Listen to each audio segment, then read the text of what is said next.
Good morning, dear students. Today we will read a lesson from your first flight textbook, which is Nelson Mandela Long Walk to Freedom. Nelson Mandela's Long Walk to Freedom is an autobiography.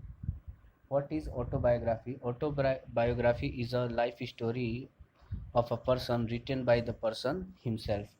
Autobiography क्या होती है? Autobiography किसी व्यक्ति की जीवन कथा होती है जो उस व्यक्ति के द्वारा खुद लिखी जाती है।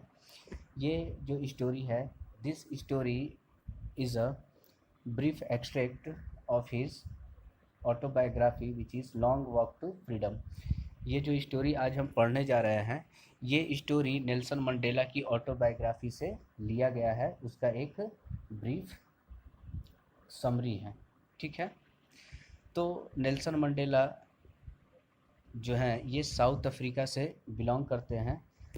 And before start explaining this chapter, I would like to give a brief introduction about Nelson Mandela. As you can see on the screen, he is Nelson Mandela. The clan name from which the clan CLAN, the clan name from which Nelson Mandela belonged to, known as Hoza. इसका मतलब क्या हुआ? इसका मतलब ये हुआ कि जिस क्लेन से नेल्सन मंडेला बिलोंग करते थे, क्लेन का मतलब होता है कुल, वंश या फिर जाति। जिस कुल, वंश या जाति से नेल्सन मंडेला बिलोंग करते थे उसका नाम था होजा, XHOSA, होजा। और जिस फैमिली से ये बिलोंग करते थे उस फैमिली को कहते हैं Thembu, THEMBO, Thembu royal family. You have to note down it for your knowledge.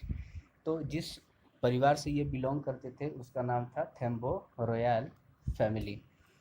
तो नेल्सन मंडेला जो है ये 1994 में क्या है, साउथ अफ्रीका के पहले इलेक्टेड प्रेसिडेंट बने।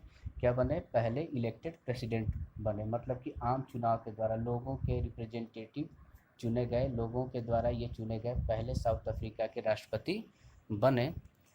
ऐसा कौन सा वर्क था, ऐसा कौन सा काम था जिसके लिए नेल्सन मंडेला को पूरी दुनिया में जाना जाता है? वो था apartheid, abolition of apartheid. Apartheid is a system on the basis of which people are differentiate on their skin color. Apartheid एक तरह की व्यवस्था है जिसके आधार पे लोगों के बीच में भेदभाव किया जाता है उनके स्किन कलर के आधार पे, ठीक है, जैसे काले और गोरों के बीच में, ठीक है। तो साउथ अफ्रीका में क्या था, बहुत लंबे समय तक वाइट लोगों का, गोरे लोगों का क्या रहा था, डोमिनेशन रहा था, और ब्लैक लोगों को क्या किया जाता था, सप्रेस किया जाता था, उन पे ऑप्रेस किया जाता था, अत्याचार किया जाता था, उनके जो राइट्स थे वो उनको नहीं दिए जाते थे। और इसी अपार्थीड सिस्टम को अबॉलिश करने का जो सर्वश्रेष्ठ काम किया वो किसने किया? Nelson Mandela. And for his this excellent work he is known as the father of South Africa. और उनके इसी एक्सीलेंट काम की वजह से नेल्सन मंडेला को साउथ अफ्रीका का राष्ट्रपति कहा जाता है। As in our country Mahatma Gandhi is known as father of India, वैसे ही south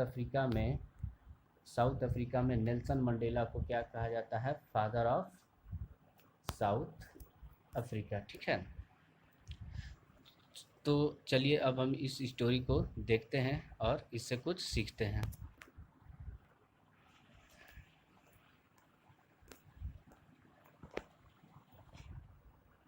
10th May dawned bright and clear. For the past few days, I had been pleasantly besieged by dignitaries and world leaders who were coming to pay their respect before the inauguration. 10th मई, ये कौन सा समय है? 10th मई ये वही समय है जिस दिन नेल्सन मंडेला साउथ अफ्रीका के पहले राष्ट्रपति, पहले इलेक्टेड प्रेसिडेंट चुने गए थे। 10th मई 1994। और वो उस दिन के बारे में बता रहे हैं कि उस दिन का, वो दिन जो था वो बहुत ही ब्राइट एंड क्लियर था, मतलब कि खुशनुमा था पूरे साउथ अफ्रीका के लिए, खुशी का दिन था। For the past few days, I had been pleasantly besieged by dignitaries and world leaders who were coming to pay their respect before the inauguration. Inauguration का मतलब होता है उद्घाटन। क्या होता है? उद्घाटन। तो क्या है, वो कहते हैं कि for the past few days मतलब पिछले कुछ दिनों से वो क्या है, डिग्निटरीज और वर्ल्ड लीडर्स, ठीक है, मतलब बड़े बड़े नेताओं के साथ, बड़े बड़े डिग्निटरी समिति मंडलों के साथ वो क्या है, कुछ दिनों से घिरे हुए रहते थे। बिसिस्ड बाई का मतलब होता है घिरे रहना। तो बहुत सारे देश के अलग अलग वर्ल्ड लीडर्स और डिग्निटरीज जो होते हैं वो क्या होते हैं, इनॉग्रेशन में आते हैं। किस चीज़ का उद्घाटन होता है? उद्घाटन उस दिन साउथ अफ्रीका के नए डेमोक्रेटिक गवर्नमेंट का होता है। नए डेमोक्रेटिक गवर्नमेंट का होता है। 10 मई 1994 को पहली बार नेल्सन मंडेला जो हैं वो साउथ अफ्रीका के फर्स्ट इलेक्टेड प्रेसिडेंट चुने जाते हैं। और उस दिन डेमोक्रेटिक गवर्नमेंट की स्थापना साउथ अफ्रीका में होती है। क्योंकि उससे पहले क्या था, साउथ अफ्रीका में अपार्टीहिड सिस्टम चलता था। और अपार्टीहिड सिस्टम के दौरान क्या होता था, साउथ अफ्रीका के काले लोगों पे क्या होता था, वाइट लोगों का डोमिनेशन होता था, जिसकी वजह से वहाँ के लोगों को बहुत ज़्यादा ऑपरेशन, बहुत ज़्यादा अत्याचार सहना पड़ता था। और इसी अपार्टीहिड सिस्टम को क्या किया था, नेल्सन मंडेला ने एबॉलिश किया था, ख़त्म किया था। और वो पहले साउथ अफ्रीका के राष्ट्रपति, इलेक्टेड राष्ट्रपति चुने गए। The inauguration would be the largest gathering ever of international leaders on South Africa soil। और ये ऐसा पहली बार हुआ था कि इस उद्घाटन में मतलब विश्व के मतलब अंतर्राष्ट्रीय लीडर जो थे, इंटरनेशनल लीडर्स जो थे वो साउथ अफ्रीका की मिट्टी पे इतनी ज़्यादा मात्रा में इकट्ठे हुए थे। The ceremonies took place in the lovely sandstone amphitheater formed by the Union Building in Pretoria. For decades, this had been the seat of white supremacy, and now it was the site of a rainbow gathering of different colors and nations for the installation of South Africa's first democratic non-racial government. तो वो क्या बताते हैं कि the ceremonies took place in the lovely sandstone amphi theatre form by the union building in Pretoria. तो वो ये बताते हैं कि ये जो सेरेमनी थी, ये जो इनॉग्रेशन था, ये जो समारोह था, ये कहाँ पे हेल्ड किया गया था? ये हेल्ड किया गया था प्रेटोरिया में। साउथ अफ्रीका में एक प्लेस है जिसका नाम है प्रेटोरिया। वहाँ की जो यूनियन बिल्डिंग है वहाँ पे एक एम्फी थिएटर है। आपको एम्फी थिएटर पता है ना? एम्फी थिएटर एक रोम का एंशियंट एम्फी थिएटर है। एम्फी थिएटर का मतलब होता है, जैसे आपने स्टेडियम देखा है ना, चारों तरफ से क्या होता है, वो चारों तरफ से ऊपर से क्या होता है, खुला रहता है। और यहाँ पे सीट्स होती हैं जहाँ पे लोग बैठते हैं और यहाँ पे कुछ प्रोग्राम चलता है। और इसी प्लेस को हम कहते हैं एम्फी थिएटर। आप सर्च करोगे आपको एम्फी थिएटर का इमेज दिख जाएगा इंटरनेट पे। तो क्या हुआ था, और ये सेरेमनी जो है ये कहाँ पे हेल्ड की गई थी? प्रेटोरिया में, यूनियन बिल्डिंग, ठीक है, प्रेटोरिया नाम की एक जगह है, वहाँ पे हेल्ड की गई थी। For decades this had been the seat of white supremacy, and now it was the site of a rainbow gathering of different colors and nations for the installation of South Africa's first democratic non-racial government। दशकों से, 4 decades मतलब लगभग दशकों से, मतलब कि लगभग 100 साल से ये जो एम्फी थिएटर था ये वाइट सुपरमेसी का सीट हुआ करता था। मतलब कि इस एम्फी थिएटर पे किसका राज हुआ करता था? इस यूनियन बिल्डिंग पे वाइट सुपरमेसियों का, मतलब कि गोरे लोगों का। और आज का ये जो दिन है 10 मई 1994, आज वो दिन है जहाँ पे अलग अलग कलर के, अलग अलग स्किन कलर के लोग जो हैं आज यहाँ पे आए हैं ताकि साउथ अफ्रीका में पहला डेमोक्रेटिक और नॉन रेशियल गवर्नमेंट की स्थापना की जाए। यहाँ पे जो दिया हुआ है site of a rainbow gathering of different colour, इसका मतलब है, यहाँ पे कलर से मतलब है कि यहाँ पे अलग अलग देश के लोग आए हैं, अलग अलग कलर्स के लोग आए हैं, इसलिए इसको कहा गया है कि rainbow gathering of different colours. और ये सभी लोग क्यों आए हैं? ताकि साउथ अफ्रीका में एक डेमोक्रेटिक और नॉन रेशियल गवर्नमेंट की स्थापना की जाए। लोकतांत्रिक मतलब जहाँ पे लोग क्या करते हैं, अपने रिप्रेजेंटेटिव को चुनते हैं, ठीक है, अपने लीडर को चुनते हैं। और ये कैसी सरकार होगी? नॉन रेशियल, मतलब कि जाति या फिर धर्म, उनके बैकग्राउंड या फिर उनके स्किन टोन के बेस पे उनको डिफ्रेंशिएट नहीं किया जाएगा। सबको एक समान, सबको इक्वल दर्जा दिया जाएगा। On that lovely autumn day, I was accompanied by my daughter Zanani. On the podium, Mr. D. Clark was first sworn in as second deputy president. तो वो बताते हैं कि वो जो दिन था on that lovely autumn day, ठीक है। तो आप ये सोचिए कि हमारे देश में ऑटम सीजन जो है वो मई में नहीं होता, ठीक है। हमारे देश में ऑटम सीजन जो है वो मई में नहीं होता, लेकिन यहाँ पे 10 मई 1994 को वहाँ पे नेल्सन मंडेला क्या जिक्र करते हैं, ऑटम डे का। तो आपको ये पता होगा कि south Africa is located in southern hemisphere, ठीक है।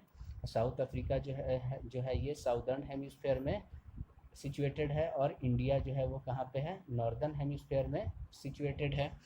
तो नॉर्दर्न हेमिस्फेयर की तुलना, नॉर्दर्न हेमिस्फेयर और साउथ जो अफ्रीका है, ये नॉर्दर्न हेमिस्फेयर और साउदर्न हेमिस्फेयर का जो सीजन है वो एक दूसरे के अपोजिट होता है। तो वो इसलिए वो बताते हैं कि उस ऑटम डे को मेरे साथ उस समारोह में, उस जगह पे कौन था मेरे साथ, मेरी बेटी जैनानी। ऑन द पोडियम, पोडियम आपने देखा ना, वो स्ट्रक्चर आपने स्कूल में भी देखा होगा जिस पे हम टीचर जो है वो बुक रख के क्या करते हैं, पढ़ाते हैं। On the podium Mister de Klerk was first sworn in as second deputy president. और वो पोडियम पे कौन, वहाँ पे स्टेज पे कौन होते हैं, मिस्टर डी क्लार्क। और वो क्या करते हैं, पहले वे ऐसे व्यक्ति होते हैं जो शपथ लेते हैं किस चीज़ के लिए, किस पद के लिए, second deputy president. Then Thabo Mbeki was sworn in as first deputy president. उसके बाद से थाबो बेकी जो होते हैं वो फर्स्ट डेप्यूटी प्रेसिडेंट की शपथ लेते हैं। स्वॉर्न इन का मतलब होता है शपथ ग्रहण करना। When it was my turn, I pledged to obey and uphold the Constitution and to devote myself to the well-being of the Republic and its people. और जब मेरी बारी आती है तो मैं शपथ लेता हूँ, और मैं ये कहता हूँ, मैं शपथ ये लेता हूँ कि मैं क्या करूँगा, संविधान को बनाए रखूँगा, संविधान के नियम कानून का पालन करूँगा, और मैं अपने देश के लोगों के प्रति अपने आप को समर्पित कर दूंगा। मैं अपने आप को क्या कर दूंगा, डिवोट कर दूंगा। To the assembled guest and the watching world I said. और वहाँ पे इकट्ठी हुई भीड़ और देखने वाली जो दुनिया थी, सारी दुनिया जो मुझे देख रही थी, और वहाँ पे जितने भी लोग इकट्ठे हुए थे, असेंबल्ड मतलब इकट्ठे हुए थे, उनके सामने मैंने कहा, क्या कहा, I said, today all of us do by our presence here confer glory and hope the newborn liberty out of the experience of an extraordinary human disaster that lasted too long must be born a society of which all humanity will be proud। तो वो ये कहते हैं कि हम सभी लोग आज यहाँ पे उपस्थित हैं, हम लोग यहाँ पे उपस्थित इसलिए हैं ताकि हम आज हमें जो न्यू बॉर्न लिबर्टी मिली है, लिबर्टी का मतलब होता है फ्रीडम, लिबर्टी का मतलब क्या होता है, फ्रीडम। तो आज हम लोग यहाँ पे आए हैं किस लिए, ताकि हम क्या कर सकें, ये जो न्यू बॉर्न लिबर्टी है, ये जो हमें आज़ादी मिली है अपार्टहीड सिस्टम से, और फर्स्ट टाइम हमारे देश में डेमोक्रेटिक गवर्नमेंट की स्थापना हुई है, उसका स्वागत करने के लिए। Out of the experience of an extraordinary human disaster that lasted too long must be born a society of which all humanity will be proud. तो वो ये बताते हैं कि अब तक क्या है, दशकों से जिस तरीके से साउथ अफ्रीका के लोगों ने ह्यूमन डिज़ास्टर को झेला है, यहाँ पे किस ह्यूमन डिज़ास्टर की बात हो रही है, अपार्टहीड। और उसी अपार्टहीड के कारण क्या होता है, वाइट लोग जो होते हैं वो क्या होते हैं, ब्लैक लोगों पे क्या करते हैं, ऑपरेस करते हैं, अत्याचार करते हैं, और इसी ह्यूमन डिजास्टर्स की बात हो रही है। तो नेल्सन मंडेला कहते हैं कि दशकों के बाद, बहुत लंबे समय के बाद, ये हमारा देश जो है वो ह्यूमन डिजास्टर से निकला है, और हमें एक ऐसी सोसाइटी की स्थापना करनी चाहिए जहाँ पे सभी ह्यूमैनिटी को, पूरी मानवता को और हमारे देश के लोगों को गर्व हो।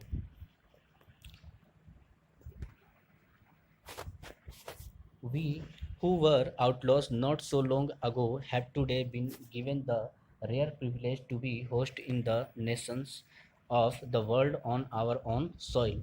और वो ये बताते हैं कि वो सभी लोग जो हमें अपार्टहीड के समय, जिस समय हमारे देश में अपार्टहीड सिस्टम था, वाइट लोगों का डोमिनेशन था ब्लैक लोगों के ऊपर, उस समय दुनिया के अन्य देश जो हैं वो क्या कर दिए थे, हम लोगों को उन्होंने आउटलॉ कर दिया था, हमसे कोई भी रिश्ता नाता उन्होंने नहीं रखा था, हमसे कोई भी रिलेशंस नहीं रखा था। और आज अपार्टहीड सिस्टम हटने के बाद आज जिस तरीके से हमने जीत हासिल की है और अपने देश में एक डेमोक्रेटिक गवर्नमेंट की स्थापना की है, आज वही सभी लोग हमारे पास आए हैं ताकि वो क्या कर सके, हमारे देश को होस्ट कर सके, वो भी हमारे देश की मिट्टी पे।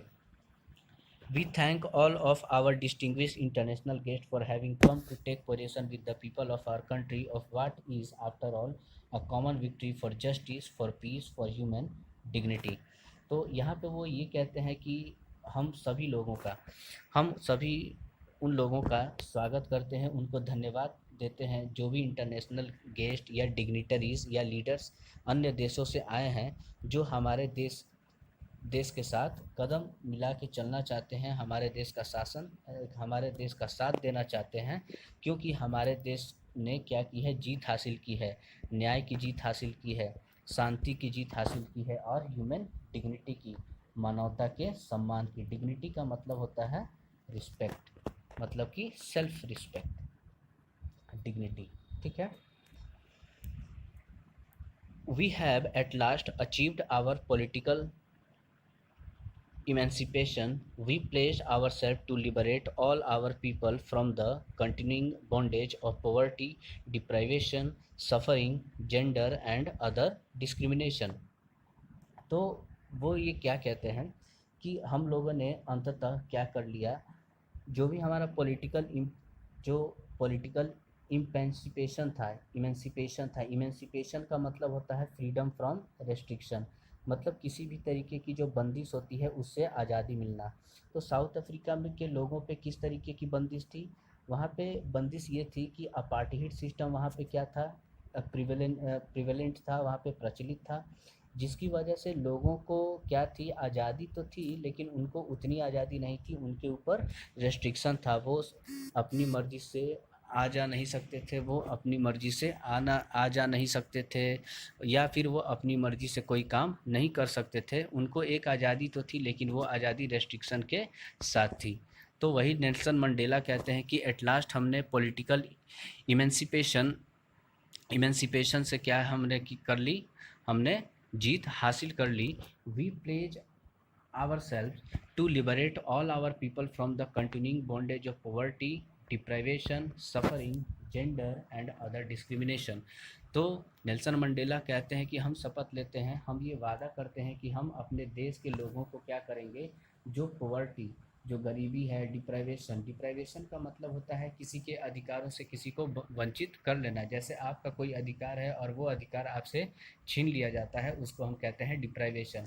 तो नेल्सन मंडेला कहते हैं कि हम अपने देश के लोगों को गरीबी से, डिप्राइवेशन से, सफ़रिंग जो परेशानियां हैं, जेंडर से और अदर डिस्क्रिमिनेशन, जिस तरीके का अलग अलग तरीके का भेदभाव लोगों के बीच में किया जाता है, इस चीज़ से हम अपने देश के लोगों को आज़ाद करेंगे। लिबरेट का मतलब होता है टू फ्री समवन, ठीक है, किसी को आज़ाद करना, freedom.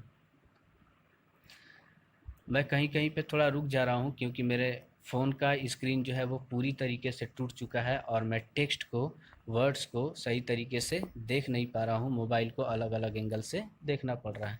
Okay, never never and never again shall it be that this beautiful land will again experience the oppression of one by another.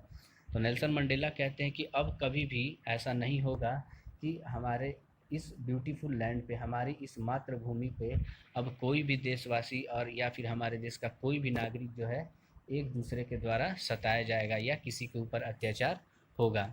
The sun shall never set on so glorious a human achievement. और ये जो achievement हमने हासिल की है वो अब कभी भी ख़त्म नहीं होगा, और ये जो हमने अचीवमेंट प्राप्त की है इसका सूरज अब कभी भी नहीं ढलेगा, इसकी जो ग्लोरी है वो हमेशा बनी रहेगी।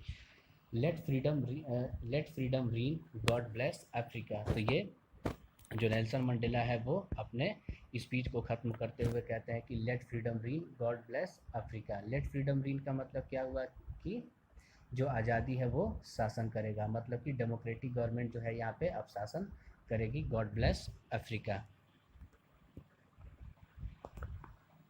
A few moments later, we all lifted our eyes in awe as a spectacular array of South African jets, helicopters, and troop carriers roared in perfect formation over the Union building. और वो ये कहते हैं कि कुछ देर के बाद क्या होता है कि हमारी आंखें जो है वो सरप्राइज्ड हो जाती है। ऑ का मतलब होता है सरप्राइज्ड, ठीक है। हमारी आंखें सरप्राइज्ड हो जाती हैं।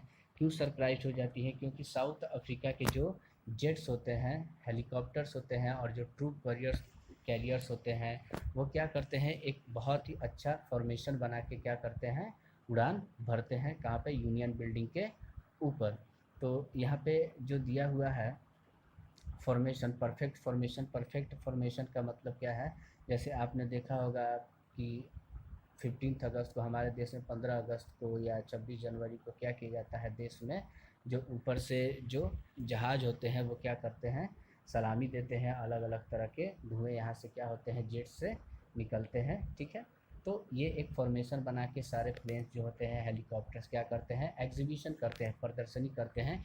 इसी तरीके से उस दिन 10 मई 1994 को यूनियन बिल्डिंग के ऊपर प्रदर्शनी होती है।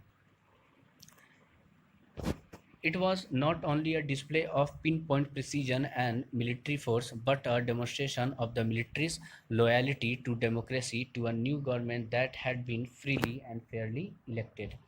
और ये जो प्रदर्शनी की जा रही थी मिलिट्री के द्वारा, ये सिर्फ एक नॉर्मल एक डिस्प्ले नहीं था, ये एक डेमोन्स्ट्रेशन था मिलिट्री का, इस देश की, साउथ अफ्रीका की मिलिट्री की, कि वो अपने देश के प्रति क्या रहेंगे, अपने देश के डेमोक्रेसी के प्रति लॉयल रहेंगे और अपने नए नए सरकार के प्रति, अपनी नई डेमोक्रेटिक गवर्नमेंट के प्रति क्या रहेंगी, वफादार रहेंगी, लॉयल रहेंगी, जिसको बिल्कुल आज़ादी के साथ फ्रीली और बिल्कुल साफ़ सुथरे ढंग से चुना गया है, डेमोक्रेटिक गवर्नमेंट की स्थापना की गई है।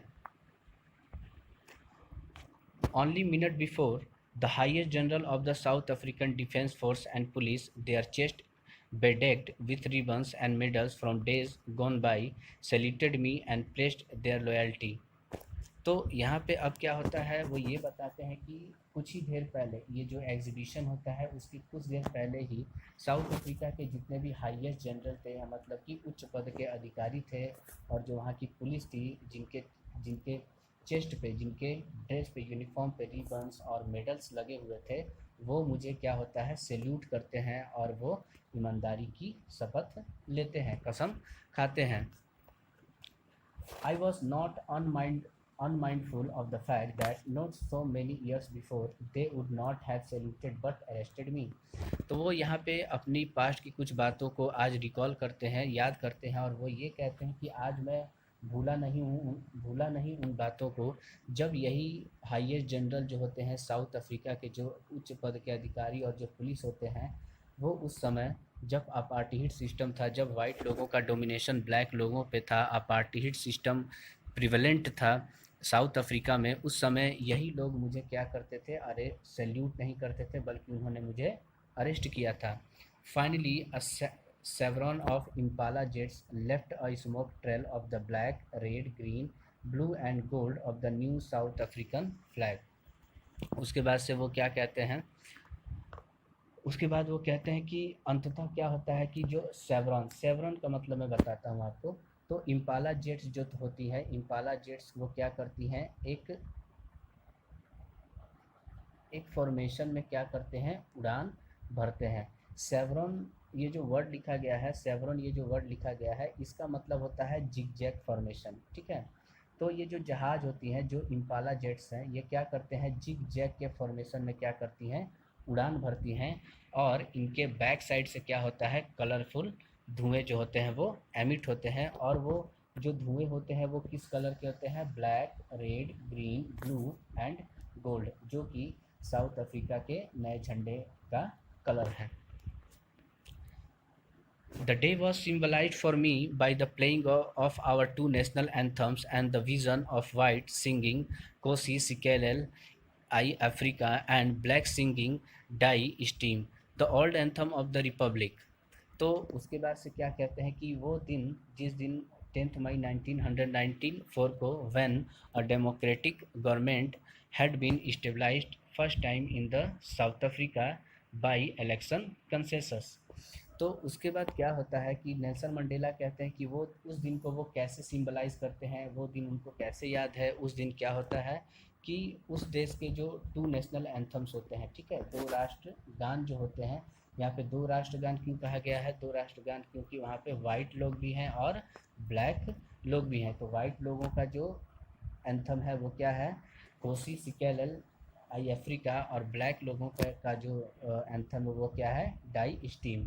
और ये दोनों के दोनों जो है साउथ अफ्रीका के ओल्ड एंथम है। ओल्ड एंथम मतलब पुराने गान हैं। Although that day neither group knew the lyrics of the anthem they once despised, they would soon know the words by heart। हालांकि दोनों ग्रुप्स मतलब कि वाइट और ब्लैक, हालांकि उन दोनों लोगों को ये जो उनका एंथम है इसके इसके लिरिक्स के बारे में कुछ भी नहीं पता था। उनको ये गाना पता नहीं था कि कौन वाइट का है कौन ब्लैक का है। तो उस दिन दोनों लोग जो होते हैं वो क्या करते हैं, एक दूसरे का राष्ट्रगान क्या करते हैं, गाना शुरू कर देते हैं। On the day of the inauguration On the day of the inauguration, I was overwhelmed with a sense of history. In the first decade of the 20th century, a few years after the bitter Anglo-Boer War and before my own birth, the white-skinned peoples of South Africa patched up their difference and erected a system of racial domination against the dark-skinned people of their own land। और वो ये कहते हैं कि इनएगुरेशन के दिन वो क्या करते हैं, उस हिस्ट्री को याद करके बहुत ही ज़्यादा हर्षोल्लासित होते हैं, ओवरवेल्ड हो जाते हैं। और ये पहली बार होता है in the first decade of the 20th century, 20वीं शताब्दी के पहले दशक में क्या होता है, ए फ्यू ईयर्स आफ्टर, क्या होता है, कुछ सालों के बाद वहाँ पे एंग्लो बोर वॉर होता है। एंग्लो बोर वॉर का मतलब होता है कि वाइट और मतलब कि ब्रिटेन और साउथ अफ्रीका के बीच जो युद्ध होता है। और उसी युद्ध के कारण क्या होता है, ये युद्ध कब होता है, उनके नेल्सन मंडेला के जन्म से पहले। और उस युद्ध के कारण क्या होता है, वहाँ पे अपार्टीहिड सिस्टम को लागू कर दिया जाता है। और उस अपार्टीहिड सिस्टम के द्वारा क्या किया जाता है, अपने ही देश के लोग क्या करते हैं, अपने ही देश के लोगों से क्या करने लगते हैं, उनके डार्क स्किन की वजह से, उनके ब्लैक स्किन की वजह से उनको डोमिनेट करने लगते हैं। कहने का मतलब है कि जब एंग्लो बोर वॉर हुआ था, ठीक है, और ये वॉर कब हुआ था, 20th सेंचुरी के फर्स्ट डिकेड में, 20th सेंचुरी के फर्स्ट डिकेड में ये युद्ध हुआ था। और उसी युद्ध के कारण क्या होता है, साउथ अफ्रीका में अपार्टीहिड सिस्टम को लागू कर दिया जाता है। और ये पहला टाइम होता है कि साउथ अफ्रीका में अपने ही लोग जो होते हैं एक दूसरे से क्या करते हैं, उनके स्किन कलर के बेस पे क्या करने लगते हैं, भेदभाव करना शुरू कर देते हैं। The structure they created form the basis of one of the harshest most inhuman societies the world has ever known. और उन्होंने ये जो स्ट्रक्चर तैयार किया था, ठीक है, कौन सा स्ट्रक्चर, अपार्टीहिड का सिस्टम। अपार्टीहिड सिस्टम जो साउथ अफ्रीका में इन्होंने लागू कर दिया था, ये माना जाता है कि ये दुनिया का सबसे कठोर और सबसे निर्दयी एक्शन था। और ऐसा समाज और ऐसा देश पहली बार दुनिया ने देखा था जहाँ पे इस तरीके के सिस्टम को लागू किया गया था। और इसकी वजह से वाइट लोग जो है वो ब्लैक लोगों पे क्या करते थे, ऑपरेशन करते थे। ऑपरेशन मतलब अत्याचार करते थे। Now in the last decade of the 20th century and my own 8th decade as a man, that system had been overturned forever and replaced by one that recognized the rights and freedom of all peoples regardless of the color of their skin। तो Nelson Mandela कहते हैं कि पहले ऐसी स्थिति थी, लेकिन अब क्या होता है 20th सेंचुरी के अंतिम दशकों में और मेरे खुद के 8 डिकेड्स में, 8 डिकेड मतलब कि अब नेल्सन मंडेला के 80s में अपने 80 साल की उम्र में चल रहे हैं। तो वो ये कहते हैं कि अब क्या होता है, अब जाके ये सिस्टम जो है वो ओवरटर्न हुआ है, ये सिस्टम क्या हुआ है, समाप्त हुआ है, और अपने ही लोगों के द्वारा क्या किया गया है, ये सिस्टम खत्म किया गया है, और हमारे लोगों को आज़ादी और उनका अधिकार दिया गया है। ठीक है, और ये आज़ादी या फिर ये जो अधिकार है ये दिया गया है बिना किसी डिफ्रेंसिएशन के, बिना किसी रंग भेद के। ठीक है, किसी को अब इस देश में रंग भेद करने का अधिकार नहीं है, कोई भी एक दूसरे से रंग भेद नहीं करता या इसके बेस पे कोई भी डिस्क्रिमिनेशन नहीं करता। That day That day had come about through the unimaginable sacrifices of thousands of people whose suffering and courage can never be counted or repaid। और वो ये कहते हैं कि उस वो ऐसा दिन था, उस दिन ये रियलाइज हुआ कि हमारे हज़ारों लोगों ने, जिन्होंने क्या हुआ है, जिन्होंने बहुत सफरिंग्स, बहुत ही मुसीबतें झेली और बहुत साहस के साथ, जो उन्हीं के साहस की देन है और उन्हीं की मुसीबत जो उन्होंने झेली थी उसी की देन है, जिसके कारण ये अपार्टहाइड सिस्टम क्या हुआ है, आज हटा है। और उनके सेक्रीफाइसेस को, उनके सफरिंग्स को और उनके करेज को हम गिन नहीं सकते या हम उसकी कीमत नहीं चुका सकते। I felt that day, as I have on so many other days, that I was simply the sum of all those African patriots who had gone before me। और उस दिन मुझे ये महसूस हुआ कि as I have on so many other days, that I was simply the sum of all those African patriots who had gone before me। और वो ये कहते हैं कि मैं भी उन लोगों में से एक होना चाहता था जो क्या है, अफ्रीकन पैट्रियोट्स से, मतलब कि पैट्रियोट्स का मतलब आप जानते हैं ना, पैट्रियोट्स का मतलब होता है देशभक्त।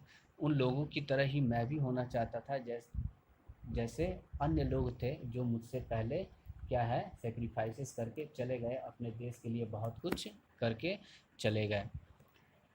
That long and noble that long and noble line ended and now begin again with me. और उन लोगों का जो प्रयास था, जो वो करते आ रहे थे, ठीक है, अब ये चीज़ क्या हुआ, मेरे साथ शुरू हुआ। ठीक है, अब बारी मेरी थी कि मैं अपने देश के लिए कुछ सेक्रीफाइस करूं और मैं कुछ ऐसा करूं जो अपने देश के लोगों को का अधिकार दिला सके। ठीक है, और उनको किसी भी तरीके का रेशियल डिस्क्रिमिनेशन या फिर अपार्टहाइड सिस्टम का सामना अब न करना पड़े। I was pained that I was not able to thank them and that they were not able to see what their sacrifices had wrought। वो कहते हैं कि I was pained, मतलब कि मैं बहुत ही दुखी हूँ। क्यों? क्योंकि मैं आज इतना सक्षम नहीं हूँ कि मैं उनको धन्यवाद कह सकूँ, और ना कि वो लोग आज जिंदा हैं कि वो ये देख पाए कि उनके त्याग ने आज क्या कुछ उपलब्धि हासिल की है। रॉट का मतलब होता है achievement. The policy of apartheid, the policy of apartheid created a deep and fasting wound in my country and my people। वो ये बताते हैं कि पॉलिसी जो थी अपार्टहाइड की, अपार्टहाइड का जो सिस्टम जो था, जो लगभग 100 सालों तक साउथ अफ्रीका में चला, तो नेल्सन मंडेला कहते हैं इस अपार्टहाइड सिस्टम की वजह से देश के लोगों को बहुत ज़्यादा कठिनाइयों का सामना करना पड़ा है, मेरे देश को और मेरे देश के लोगों को। All of us will spend many years if not generation recovering from that profound hurt. ठीक है, और वो ये कहते हैं कि अगर इस सिस्टम से नहीं हटा गया तो हमारी जनरेशन, हो सकता है कि हमारी आने वाली पीढ़ियाँ भी इस घाव से नहीं उभर पाएंगी। But the decades of oppression and brutality had another unintended effect, and what was that? It produces the Oliver Tambos, the Walter Cicelas, the Chief Luthilis, the Yusuf Dadus, the Bram Fishers, the Robert Sobuquets of our time, men of such extraordinary courage, wisdom, and generosity that their like may never be known again। तो यहाँ पे Nelson Mandela क्या बताते हैं कि जो भी हो, मतलब कि दशकों के अत्याचार, एक्सप्लॉइटेशन और जो उनके ऊपर निर्दयता की जाती थी, न जाने क्यों, मतलब कि ऐसा अनइंटेंडेड हुआ कि इन अत्याचारों की वजह से, इस निर्दयता के कारण साउथ अफ्रीका में ऐसे ऐसे महान लोग हुए जिन्होंने अपने देश के लिए जिन्होंने अपने देश के लिए अपने जीवन को त्याग दिया, जिनके अंदर क्या है साहस, जिनके अंदर साहस, बुद्धिमत्ता और उदारता जो है वो भरी हुई थी, जिसको हम कभी भी जान नहीं पाएंगे, जो उन्होंने त्याग किया। तो वो लोग कौन थे जिन्होंने अपने देश के लिए सेक्रीफाइसेस किए और उस अत्याचार जो वाइट सुपर